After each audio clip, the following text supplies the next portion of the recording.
Agora nós vamos conversar sobre forças. E eu vou precisar que você lembre de algumas delas e principalmente das equações que elas têm. A primeira força que eu vou precisar que você relembre é a da gravidade. Ela é a força que atrai os corpos na direção de um planeta, por exemplo. Como é que faz essa bolinha de tênis cair? Para encontrar o valor da força da gravidade, basta multiplicar a massa da bolinha pela gravidade do lugar. A força da gravidade é representada pelo peso do corpo. E o peso pode ser encontrado através da fórmula massa vezes gravidade, mg. A massa da bola é de 58 gramas. Qual seria o peso dela? Na equação do peso, devemos usar a massa em quilogramas e a gravidade em metros por segundo ao quadrado. Primeiramente, temos que transformar esses 58 gramas em quilogramas, e para isso basta dividir por 1000. Assim, a massa fica sendo de 0,058 quilos. O peso vai ser m vezes g, onde essa massa daqui foi esse valorzinho que eu te dei, 0,058, multiplicado por 9,8 da gravidade. Isso daí vai dar 0,5684 newtons. Um valor bem pequeno, né? Bom, lembre do seguinte. Nesse capítulo, quando eu falar de força da gravidade ou força-peso, eu estarei me referindo à mesma força. Então, força da gravidade ou força-peso, você já sabe. Para você, agora vai significar a mesma coisa.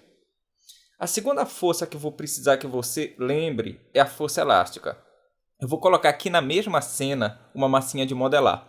E vou deixar ela cair também, da mesma altura da bola de tênis. Só que na hora que elas batem no chão, você consegue notar que a massa de modelar fica amassada e não volta ao normal. Enquanto a bola de tênis amassa, mas volta a ter sua forma natural em seguida, tanto que ela pula.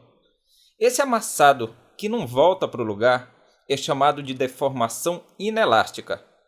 E esse que volta ao estado original, como o da bola de tênis, é chamado de deformação elástica. E essa força que provoca a deformação elástica, a gente vai chamar de força elástica. Ou seja, a força elástica vai ser responsável por fazer que um corpo volte ao estado original que ele tinha. Para achar o valor da força elástica, basta multiplicar a constante elástica de um corpo, que nós chamamos de K, e que geralmente é dada em newtons por metro, pela deformação que esse corpo teve. A deformação a gente já chama de x, tá? E ela é geralmente dada em metros. Assim, a equação da força elástica é bem simples.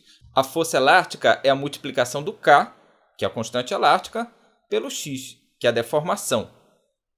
Não é difícil entender quem é o K e quem é o x. Vamos relembrar. O K ele vai ser um número associado ao corpo que estica. Valores baixos, como 5, 7, até 10, significam que é fácil deformar um corpo, como, por exemplo, a mola de um caderno. Mas valores muito altos, como 1000, 2000, 10.000, valores grandes, significam que é difícil deformar um corpo, como, por exemplo, a mola de um amortecedor de carro. A mola do amortecedor de carro precisa ter uma constante elástica grande porque ela precisa aguentar o carro e toda a trepidação que ele tem. Então ela não pode ter uma constante elástica pequena, ela não pode amassar com facilidade porque afinal de contas ela está segurando, um carro que tem um peso muito grande.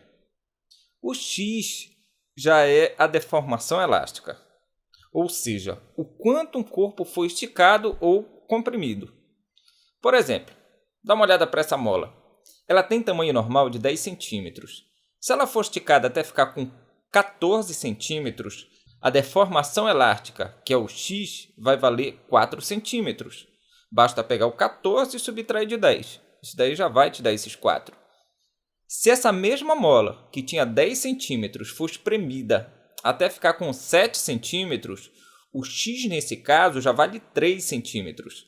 Basta pegar o maior e subtrair do menor, ou seja, faça 10 menos 7, que dá 3.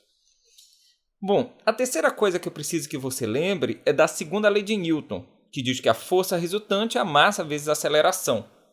Então lembre, força resultante igual a ma. Não esqueça de nenhuma dessas coisas que eu falei aqui. Peso, massa vezes gravidade.